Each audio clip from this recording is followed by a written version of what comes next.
Es tiempo de pensar en la familia, en el amor, en la unión, porque es Navidad. Me cagaron mi video, me arruinaron mi Navidad. Por la hueva me compré mi muñeco de nieve, mi Papá Noel, mis arbolitos. Me cagaron la Navidad. Hola, ¿cómo están? Mi nombre es Carolina Sila Santisteban, yo soy teatrista y comediante y este video, sí, es sobre Alberto Fujimori y la concha de su madre.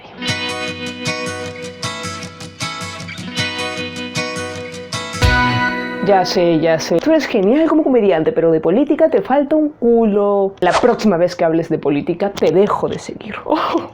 Miren, cerebros de lombrices, que diga amiguitos y amiguitas. He hecho este video porque el Perú se está cayendo a pedazos. Vete que lo voy a recoger. Y la gente ha estado muy ocupada comiendo panetón como para darse cuenta. Antes de cualquier afinidad política está el país. Y realmente me indigna y me duele leer comentarios de gente que está muy feliz desde que indultaron y dejaron libre a un criminal que le hizo muchísimo daño al Perú. Pero intentando entender, me puse a investigar para entender realmente qué es lo que hay detrás de esas personas que siguen a Fujimori, que le son fieles.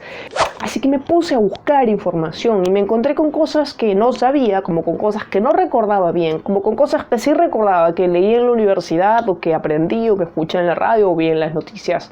Este video es sobre hechos históricos, esos que no te cuentan en el cole. Y por supuesto que tienes derecho a una opinión, pero una opinión informada, una opinión justa con ustedes mismos, con las víctimas de los crímenes que se cometieron, con los familiares de las víctimas y con las personas que sufrieron o sufren hasta hoy las consecuencias de casi más de 10 años de dictadura. Alberto Fujimori nació en Lima, Perú, en una familia de situación económica regular, ni misia ni rica. Su mamá y su papá son japoneses y vinieron a Perú en 1934 en busca de mejores condiciones de vida. Sus padres apelaron al consulado japonés para registrar a sus hijos en el registro familiar japonés. Sí, Alberto Fujimori tendría dos nacionalidades, la peruana, la japonesa. Fujimori realizó sus estudios primarios y secundarios en colegios de Lima. Cursó sus estudios de ingeniería agrónoma en la Universidad Nacional Agraria La Molina, de donde se graduó como el primero de su clase. Estudió física pura en la Universidad de Estrasburgo, en Francia, y obtuvo un posgrado en la Universidad de Wisconsin-Milwaukee, Estados Unidos. Todo bien hasta que se le ocurrió ser presidente.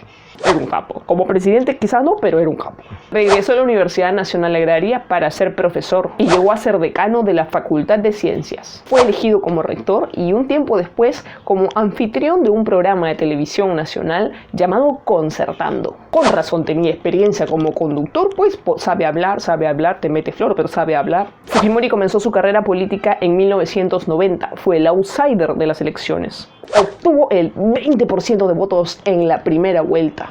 Era abril de 1990 y en segunda vuelta le tocó enfrentarse con el escritor Mario Vargas Llosa, que en el 2010 sería ganador del Premio Nobel de Literatura. Vargas Llosa lideraba el partido Fredemo, Frente Democrático, y Alberto Fujimori lideraba el partido Cambio 90. Un presidente Camato, que así no era celoso. El partido de Vargas Llosa, Fredemo, agrupaba los grupos de centro y derecha del Perú. Para la segunda vuelta, Fujimori recibió apoyo de la izquierda y además el respaldo implícito del gobierno aprista. En esta etapa, Fujimori ya empezó a trabajar con su asesor Vladimiro Montesinos. Si no sabes quién es Vladimiro Montesinos, busca en YouTube Vladivideo. Vladimiro era abogado y ex capitán del ejército. Con razón ese fetiche con el ejército. El 10 de junio del 90, Alberto Fujimori venció en las urnas a Mario Vargas Llosa con el 60% de los votos. ¿Pero cómo obtuvo el 60%? ¿Tenía un plan de gobierno de la concha de su madre? De hecho, cuando le preguntaban sobre su plan, él respondía algo como: "Ahora, hijita, ven". Una vez hasta fingió estar enfermo para no presentar su plan de gobierno. Se presentó su esposa y dijo: "Ay, es que está enfermo, en Semana Santa comió mucho bacalao". Fujimori era un candidato divertido, carismático, cercano al pueblo. Su eslogan era "un presidente como tú". Hasta le seguía el juego a la prensa y una vez se vistió de samurái para las fotos de un diario. Fujimori era el chino cholo, el que creía en Dios, el candidato de la gente, el candidato del típico pueblo peruano. Vargas Llosa era el candidato de los ricos, de los blancos, de los intelectuales. ¿Pero qué hizo Fujimori para ganar? ¿Regalaba tuppers o qué? No. Vargas Llosa fue muy honesto. Advirtió que si él era presidente, tendrían que enfrentar un shock económico, cosa que al pueblo no le gustó. Fujimori dijo, no, ¿qué va a ser? ¿Qué va a ser? No, que shock, ¿cómo va a ser? No, no. Así que esa tranquilidad que le dio a la gente hizo que muchas personas quieran elegirlo. Tanto que pasó del 2% en las encuestas a ganar las elecciones. Y en el debate presidencial, enfrentándose a Mario Vargas Llosa, utilizó su última intervención para mostrar una edición del diario Ojo, supuestamente del día siguiente, donde anunciaba a Mario como ganador. Los medios se pueden comprar con millones, dijo. Cerró el debate culpando a su contrincante de comprar medios de comunicación, con pruebas en mano. A todo el mundo se le cayó el calzón, porque claro, ¿cómo va a comprar un medio? Porque claro, ¿cómo va a comprar un medio? ¡Qué corrupto ese Mario! ¿Cómo va a comprar un medio? Debió ser como Fujimori, que compró todos. Y en verdad nadie compró a nadie, por lo menos en ese año. El director de Ojo llevó a los fiscales a sus instalaciones para comprobar que no había una sola edición del diario del día siguiente impresa. Entonces, lo que mostró Fujimori en el debate, ¿fue real o fabricado? Desde que comenzó ya la estaba cagando este huevón. Como sea que haya sido, así fue como Fujimori se convirtió en nuestro presidente por primera vez. ¿Y qué hizo primero? El Fujishock. ¿No que no iba a ser un shock económico? No, que eso no es shock, es Fujishock. Shock es otra cosa, ese es Fujishock. Mi gato me está arruinando la luz. Fujimori recibió un Perú en una crisis económica alucinante. Una crisis que nos dejó nuestro buen amigo Alan Inepto García. Y Fujimori no sabía qué hacer. Era presidente, pero no sabía qué chucha hacer. No tenía la experiencia ni como político ni como nada para afrontar ese problema. ¿Qué habrá pensado, no? Que me he visto de samurái, me he visto así como, así no presta el banco. Fue asesorado por un grupo de técnicos que la prensa denominó más tarde los 7 samuráis. Este grupo fue reemplazado por asesores más ortodoxos, entre los que se encontraba Juan Carlos Hurtado Miller, recordadísimo por su mensaje a la nación: que Dios nos ayude, concha de su madre. En esos días la lata de leche pasó de costar 120.000 intis a 330.000, un kilo de azúcar de 150 a 300.000, uno de fideos de 200 a 750. En un momento 500.000 intis te servía para comprar una casa, pero en esos días te servía para comprarte una pasta dental. Pero sí, era lo que había que hacer, había que tocar fondo para empezar a subir.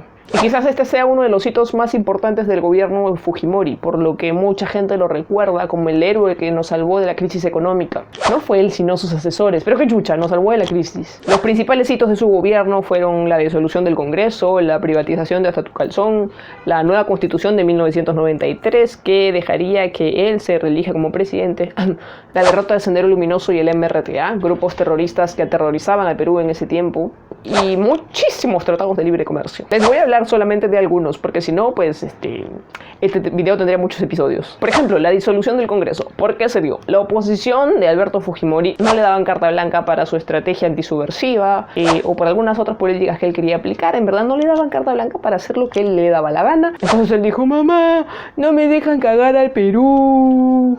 Y disolvió el Congreso. Lima amaneció con tanques del ejército en las calles. Pero no solo disolvió el Congreso, aprovechó para suspender de actividades al Poder Judicial. Es decir, en ese momento era el dueño del Perú. El autogolpe que le dicen. Pudo hacer lo que quiso y puso a la gente que le convino en puestos claves para organizar lo que sería más adelante el saqueo más grande en la historia de nuestro país. Jaime Salinas, un general del ejército peruano, junto a otros militares, decidieron levantarse, rebelarse contra Fujimori. Y él lo que hizo fue refugiarse en la embajada de Japón y dijo que eso había sido un intento de asesinato, cosa que provocó que encarcelen a esos militares. Inició un gobierno de emergencia y por presiones de la OEA, Organización de Estados Americanos, convocó elecciones para un Congreso Constituyente.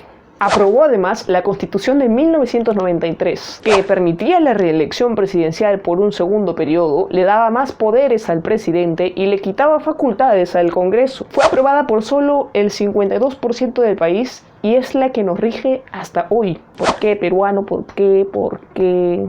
En los 90 el Perú pasó por uno de sus peores episodios. Y es importante hablar de esto porque hay muchísima gente que considera que Alberto Fujimori fue el presidente que acabó con el terror, que acabó con los terroristas en nuestro país. En diciembre del 91 ocurrió la masacre de Barrios Altos, en la que fueron asesinadas 15 personas, incluida un niño de 8 años que lloraba sobre su padre muerto. En julio del 92 fue el asesinato de 9 estudiantes y un profesor de la Universidad Nacional Enrique Guzmán y Valle, La Cantuta.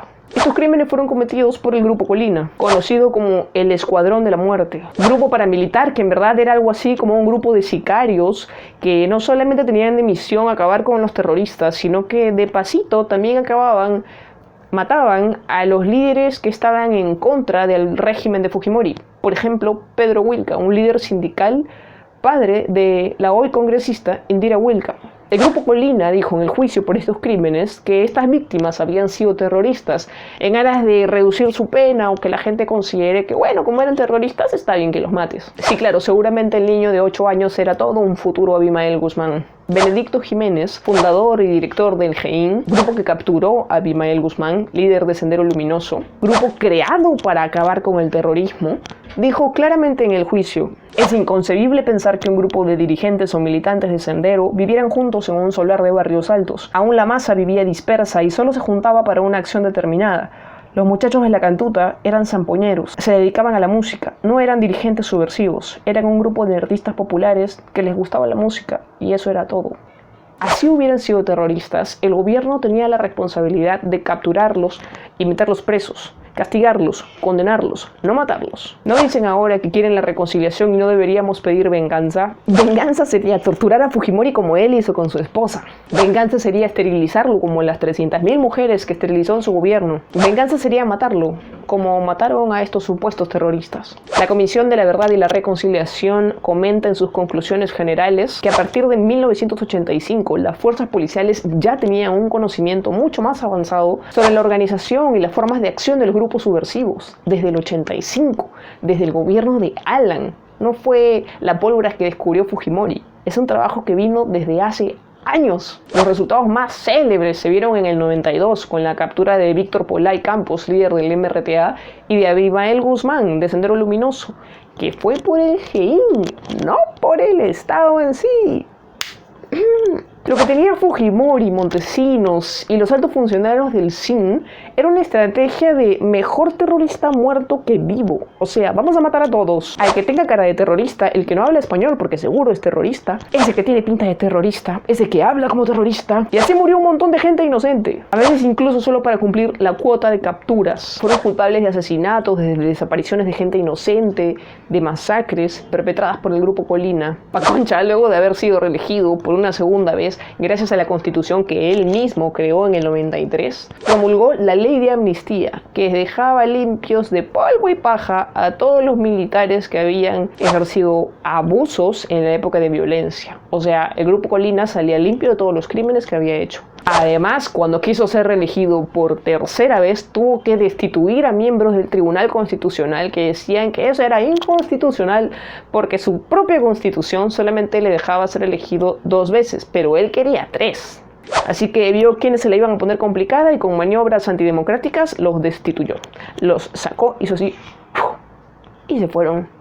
Y en el próximo episodio de este documental, y es que no podría contar todo en un solo video, podría hablar horas e incluso hay muchísimas cosas que yo no sé. Alberto Fujimori es considerado uno de los líderes más corruptos del mundo, de hecho está en el puesto 7. No he hablado de las 300.000 mujeres esterilizadas por no querer poner o no saber poner políticas de prevención y campañas de control de natalidad. No he hablado de la privatización con la que malbarateó el Perú y hizo de la privatización su caja chica y cuyas consecuencias arrastramos hasta hoy. Especialmente en la minería, con empresas que contaminan el medio ambiente, que no cumplen sus compromisos de inversión, explotan a sus trabajadores, que no pagan los impuestos que deberían estar pagando. No he hablado de Vladimiro Montesinos y los Vladivideos, y el control de medios que hubo en esa época, del caso Diario Chicha, que se la pasaban comprando medios de comunicación para que alaben al gobierno de Fujimori y chanquen a la oposición, que nadie se acuerda cuando se dedicaron a difamar a Andrade, que era un adversario político importante para él. Nadie se acuerda de Luz Salgado sentada en la salita del SIN, y ahorita Luz Salgado está de congresista, concha su madre. Tampoco he hablado de los casos de corrupción, de los millones que se robó. La renuncia por fax, apenas se sintió al descubierto. Renunció por fax. Es como renunciar con un tweet.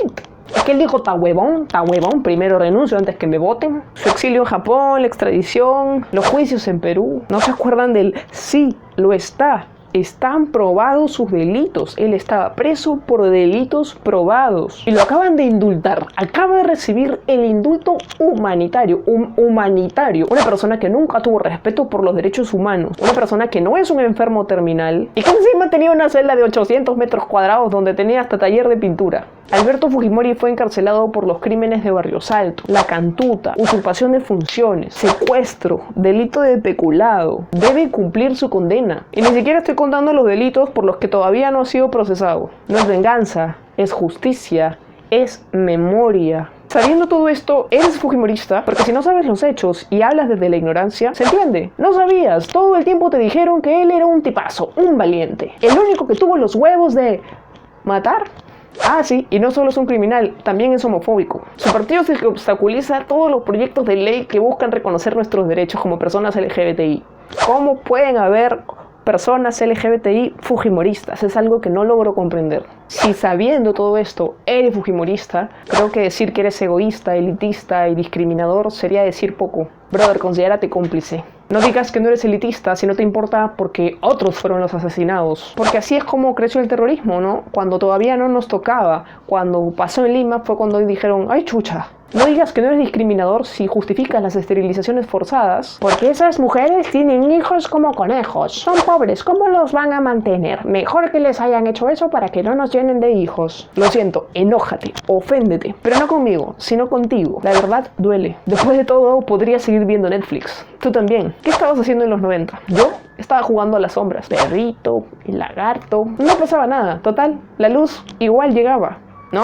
Y probablemente digas, ay, qué aburrido, ¿por qué habla de política? La próxima que hables de política te dejo de seguir. Yo vengo a cagarme de risa, que Fujimori duerma en su casa, en su cuarto, en el Marriott, bajo el puente Primavera, donde quiera, mi que chulo. ¿Crees que no te afecta? ¿No has visto las noticias estos días? Aún así te jode que la gente salga a marchar y te haga tráfico de repente, llegas más tarde a tu chamba. Mira a los nuevos ministros, estate atento al nuevo gabinete que va a ser anunciado. Mira qué juez acaban de sacar, mira de qué investigación lo acaban de sacar. Mira los nuevos aliados de nuestro presidente de lujo. Fujimori ya hasta emitió su primer mensaje a la nación. Desde una habitación de UCI, unidad de cuidados intensivos, sin nada puesto, con las máquinas apagadas, con celular, con camarógrafo al frente. En 2 días se recuperó. Estamos por recibir el 2018 y parece que vamos a recibir 1992. El fujimorismo está pidiendo reconciliación. La reconciliación y la paz pasan primero por tener memoria. Y si no tenemos memoria, nada nos garantiza que no vuelva a pasar. Está pasando. Ojalá esta vez no te toque a ti o a tus seres queridos. La desinformación, la apatía, el pensar que el otro no importa, nos hace responsables directos de las autoridades que tenemos, de las que tanto renegamos. ¿Qué harás después de ver este video? ¿Vas a seguir viendo series o harás patria, leyendo noticias, viendo documentales, compartiendo este video, contándole a la gente de lo que te has enterado, informándote más, investigando de verdad, saliendo a marchar? No importa cuál sea tu profesión, tú también tienes una voz. Yo no soy congresista, ministra, yo soy comediante, soy teatrista, soy activista, soy peruana y esta es mi responsabilidad. El Perú se está yendo a la mierda y depende de nosotros evitar que eso suceda.